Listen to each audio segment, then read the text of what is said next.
L'un des livres business les plus célèbres dans le monde s'appelle Think and Become Rich de Napoleon Hill.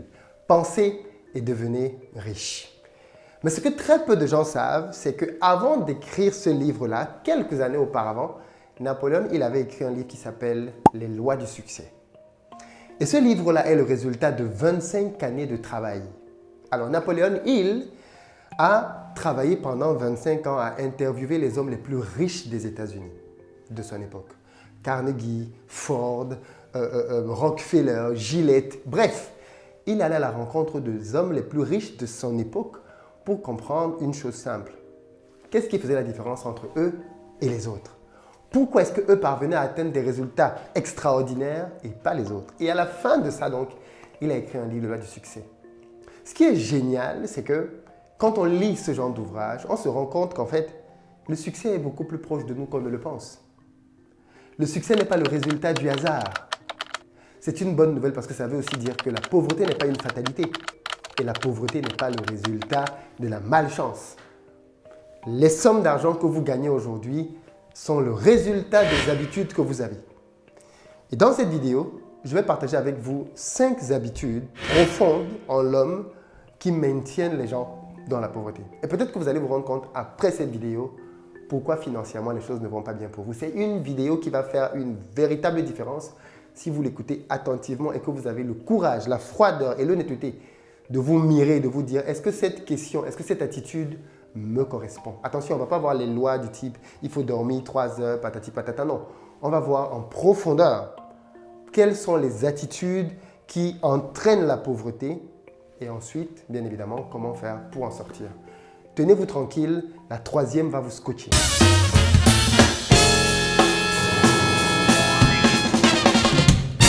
Je te parle d'entrepreneuriat, de mindset, de business, parce que je suis convaincu que c'est avec ça qu'on va faire décoller notre communauté. Donc si toi aussi tu veux faire partie de cette belle aventure, je t'invite à faire 2 choses. La première, abonne-toi à cette chaîne, active la cloche des notifications. Tu seras ainsi informé de l'apparition de toutes nos vidéos business comme celle-ci qui vont t'apporter du très bon contenu. Et puis deuxièmement, dans la barre de description, tu as un quiz sur la gestion du temps qui va te permettre de savoir si tu gères bien ou pas ton temps. Savoir gérer son temps est une compétence indispensable pour quiconque veut réussir quoi que ce soit dans la vie. Bien. Sans plus tarder, on va entrer dans le vif du sujet. La première règle que l'on va retrouver chez les personnes pauvres, c'est le défaitisme. Les personnes pauvres ont cette capacité à voir le monde en noir. Tout est sombre pour elles et tout est raison d'avoir peur ou d'échec. Quand j'étais en classe de DUT, j'avais un prof qui, à l'époque, avait dit une phrase qui m'avait vraiment marqué. Il avait dit, on apprend à réussir auprès des gens qui ont réussi et à échouer auprès des gens qui ont échoué. Retenez bien cette phrase. Parce que vous allez vous rendre compte que les personnes autour de vous qui vont généralement vous inciter à ne pas faire les choses, parfois même de manière bienveillante, sont des gens qui n'ont pas réussi. Et ces personnes, malheureusement, peuvent être parfois vos parents ou même votre conjoint. Sous prétexte d'une certaine pseudo-sagesse, ils vont vous pousser à ne jamais passer à l'action. En vous montrant toujours tous les obstacles, tous les pièges et tous les dangers que vous encourez dans une situation quelconque. On est d'accord que bien évidemment, ceci est farfelu. Et pourtant, la réalité, c'est bel et bien celle-là. C'est que les personnes qui ont échoué ne savent pas voir le bon côté des choses. Donc, malheureusement, si vous voulez réussir, ou alors si vous-même vous êtes de nature à être constamment négatif et pessimiste, sachez que c'est une attitude de loser. Les gens qui réussissent voient les opportunités. Si vous venez voir quelqu'un qui a réussi, vous lui dites « Oh, je veux lancer mon business », il va vous dire « Mais c'est génial! Dans quel domaine? Qu'est-ce que tu veux proposer comme solution? Comment tu vas faire pour faire grandir ton business ?» Et il va te donner de bonnes idées. Tu vas voir quelqu'un qui est pauvre, tu lui demandes la même chose, tu dis la même chose, je veux lancer mon business, il va te dire « Ouh là là là là, attention, tu es sûr que tu es bien préparé? Tu es sûr que… » Il va te poser les « tu es sûr, tu es sûr, tu es sûr ?» Et au final, tu vas finir par te dire « Ah, il a peut-être raison, hein, je ne suis peut-être pas prêt. Hein. » Tu ne vas pas te lancer. Donc fondamentalement, c'est une attitude que l'on retrouve beaucoup chez les personnes qui sont pauvres. Le défaitisme. Toujours être prompt à pointer ce qui ne va pas. Et pourtant, c'est une attitude qui est un non-sens. Et j'aime bien prendre le cas de l'accouchement. Quand un couple veut avoir un enfant, vous pensez que les parents ignorent que l'enfant peut mourir dans le ventre? Que l'un des 2 parents peut être stérile? Que l'enfant peut mourir même pendant son enfance? Ou qu'il peut naître avec une maladie ou un handicap? Tous les parents savent ça. Et pourtant, on voit bien que les parents ne font que faire des enfants. Pourquoi? Parce qu'ils se focalisent sur la joie et le bonheur que cet enfant va leur donner. Et à cause de ça, Ils sont prêts à surmonter tous les obstacles qu'ils ont sur leur chemin. Et donc, fondamentalement, c'est ça l'attitude d'un winner. Le winner voit toutes les raisons pour lesquelles ça peut marcher et se lance. Et le loser, le pauvre, voit toutes les raisons pour lesquelles ça ne peut pas marcher. Il se focalise là-dessus et il n'avance pas. Donc, si vous êtes quelqu'un dans la vie qui pensez que vous êtes trop sage et c'est pour ça que vous n'avancez pas dans votre vie, en fait, vous avez une mentalité de pauvre. La deuxième caractéristique forte que l'on retrouve chez les pauvres, c'est le ressenti vis-à-vis des riches. Les pauvres passent leur temps à accuser les riches de tous les maux sur la terre. Quand vous dites à quelqu'un « Ah, mais voilà un riche », oh, il va te dire « Voilà encore un voleur ». Quand vous dites à un riche, à un pauvre « Ah, mais j'aimerais bien devenir riche », il va te demander « Où est-ce que tu comptes tricher? Quand est-ce que tu comptes voler ?» Parce que dans l'imaginaire des pauvres, malheureusement, on ne peut pas s'enrichir honnêtement. On ne peut pas gagner de l'argent sans tricher. Donc voilà pourquoi est-ce qu'eux-mêmes ils sont découragés d'essayer de gagner de l'argent. Parce qu'ils pensent que gagner beaucoup trop d'argent, c'est devenir quelqu'un de mauvais. Beaucoup de gens ont ce genre d'a priori. Quand ils voient que quelqu'un améliore ses revenus financiers, ils commencent à se demander qu'est-ce qu'il a fait de louche. Où est-ce qu'il a triché? Où est-ce qu'il est allé dans la Rose-Croix, dans la franc-maçonnerie? Dans quoi est-ce qu'il a trempé? Et beaucoup dans la communauté noire, on a ce genre de préjugés-là. Quand quelqu'un commence à se démarquer un tout petit peu, tout de suite dans quoi il a trempé, avec qui elle a couché, on commence à chercher des trucs à gauche, à droite pour justifier le fait que sa réussite ne peut pas être normale et naturelle. Donc vous avez donc clairement des gens dans la communauté qui ont cette vision des choses. Et avec ça, il est clair qu'on ne peut pas réussir. Mais ce ressenti-là peut aller même très loin. J'ai remarqué que quand un malheur arrive à un riche, beaucoup de personnes n'ont pas de compassion. Si un riche perd un membre de sa famille, bof, ça arrive aussi aux riches. Si un riche fait un accident, j'ai vu cette scène-là, une Ferrari et une Lamborghini, boum, qui avaient fait un accident. Plutôt que d'essayer de comprendre pourquoi est-ce qu'il y avait eu un accident, les gens sont partis en vrille. Ouais, c'est des voleurs, c'est normal que ça leur arrive, enfin, malheur pour eux. Ils ne savent même pas qui était au volant de ces voitures. Ils n'ont aucune idée de quel est le style de vie de ces gens, ni comment ils ont fait pour gagner leur argent. Ils ont juste déduit que si tu as une Ferrari, si tu as une Lamborghini, tu as un voleur. Ça, c'est une mentalité de pauvre, mais vraiment très pauvre, qui consiste à penser que tout ce qui peut avoir du succès a forcément triché. La troisième caractéristique que je vois chez les pauvres et qui te concerne peut-être, c'est que les pauvres jouent très souvent la stratégie de la défense. Vous savez, dans un match de foot, une équipe qui passe son temps à 11 à défendre ne va jamais gagner. Jamais gagner. Au mieux, elle va faire un nul. Parce que pour pouvoir gagner un match, il faut attaquer. Mais les personnes qui sont dans la mentalité de pauvreté, ce sont des gens qui sont tout le temps sur la défensive. Ils ne prennent aucun risque. C'est-à-dire, eux, ils limitent la vie au fait de payer les factures. Une fois qu'ils sont parvenus à payer toutes leurs factures, leur loyer, c'est bon, ils sont tranquilles. Ça, c'est la défensive. Ils n'entreprennent rien, ils n'osent rien, ils ne se lancent dans rien. Et pourtant, les personnes qui sont riches, mais dès qu'elles ont un peu d'argent, elles ont payé leurs factures, boum, elles essaient quelque chose. Elles se lancent dans un nouveau projet, elles testent une nouvelle aventure, elles lancent un nouvel investissement, elles ont entendu parler de crypto-monnaie, elles se renseignent dessus pour mettre un billet. Elles ont entendu parler, je ne sais pas moi, d'un business Amazon, elles lancent dessus pour mettre un billet. Parce qu'ils sont dans la logique attaque. C'est-à-dire, moi j'attaque les opportunités. J'entends dire qu'il y a une possibilité en Côte d'Ivoire, boum, je vais voir. Il y a un truc au Sénégal, je vais voir. Il y a un truc au Mali, je vais voir. C'est ça l'attitude des gens qui deviennent riches. Ce sont des attaquants. Ils vont chercher des moyens de marquer des buts.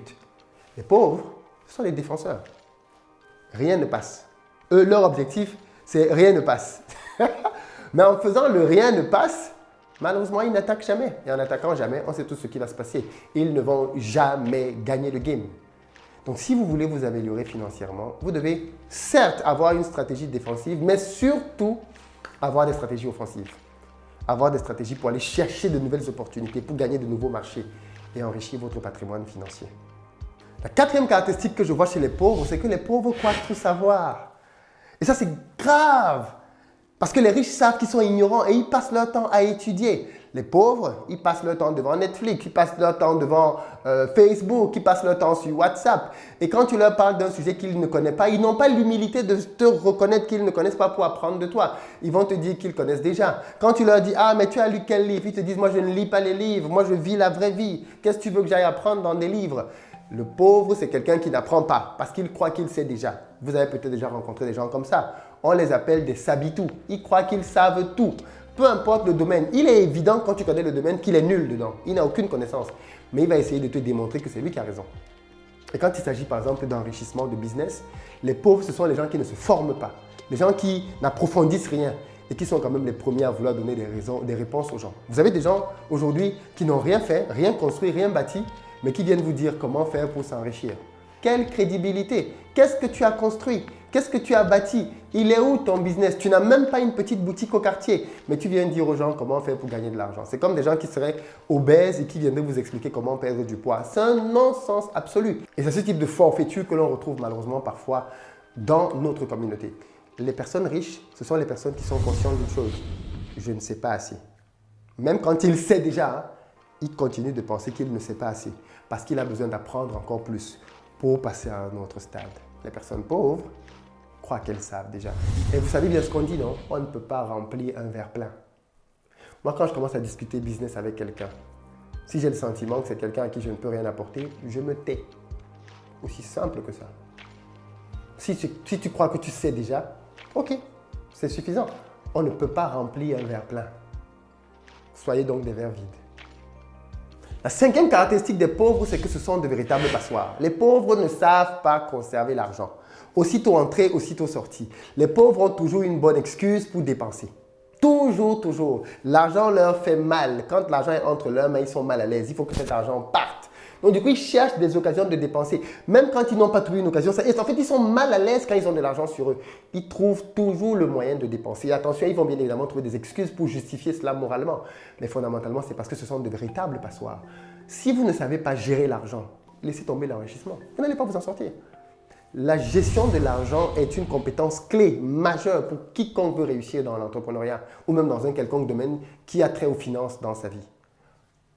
Parce qu'il faut savoir épargner, c'est-à-dire savoir dire non. C'est ça épargner. C'est savoir dire non à plusieurs tentations, surtout dans une société capitaliste. Et derrière, il faut savoir multiplier l'argent. Si vous savez juste épargner, vous ne savez pas faire le plus difficile et le plus important, multiplier.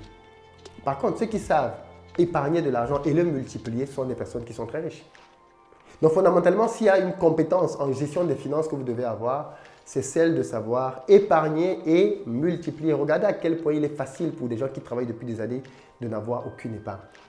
Ce n'est pas normal. C'est pas normal. Si vous travaillez depuis 5 ans, vous devez avoir au moins dans votre compte en banque, au minimum 5 mois de salaire. Ça, c'est si vous gardiez 10% chaque mois. Et peut-être que pour beaucoup, ce que je dis là, ça semble être énormissime, farfelu. Quoi qu'il en soit, j'ai créé un programme sur la gestion des finances parce que je suis conscient que beaucoup de gens ont du mal à épargner leur argent. Et donc, dans ce programme-là, je vous enseigne de A à Z avec des coachs qui vous accompagnent comment redresser vos finances. Si vous étiez dans le rouge, on va vous ramener à l'équilibre. Et ensuite, derrière, on va vous montrer comment investir. Et dans cette formation, je vous partage mes investissements personnels, stratégiques et cachés. Où est-ce que je mets mon argent et où est-ce que je pense que vous devrez mettre votre argent. Donc, si vous voulez bénéficier de cette formation, dans la barre de description, je vous mets un lien avec un tarif promotionnel si vous le prenez dans les 2 prochains jours. C'est une offre exceptionnelle que je vous donne. Apprenez à gérer votre argent. C'est fondamental. Tant que vous serez des passoires, vous n'irez pas loin. Quand on regarde donc les 5 points que je viens de vous donner, il est évident que ce sont des points liés au mindset, la manière de voir les choses. Et ça ramène un peu à ce qu'on disait au début, les lois du succès. Ceux qui ont lu « Penser et devenir riche », Think and Become Rich, l'un des livres les plus lus dans le monde du business, plus de 60 millions d'exemplaires vendus, sans compter ce qu'on télécharge gratuitement sur Internet, eh bien, se sont rendus compte d'une chose, c'est que Napoléon, il dit que pour devenir riche, il faut penser. Ça part de là. Et ça découle sur des habitudes. Donc, ne prenez pas ce genre de vidéo à la légère comme juste une connaissance de plus. Mirez-vous face à ces 5 points et répondez honnêtement avec lesquels j'ai du mal. Un seul de ces points peut suffire à complètement vous plomber. Donc, dans les commentaires, dites-moi avec lesquels vous avez du mal, avec lesquels peut-être qu'il faudrait que j'approfondisse dans des vidéos pour vous permettre d'y voir un peu plus clair. Dites-le moi dans les commentaires. Et puis, partagez la vidéo. Je pense qu'elle peut être utile et vraiment challenger, aider quelqu'un. À très bientôt.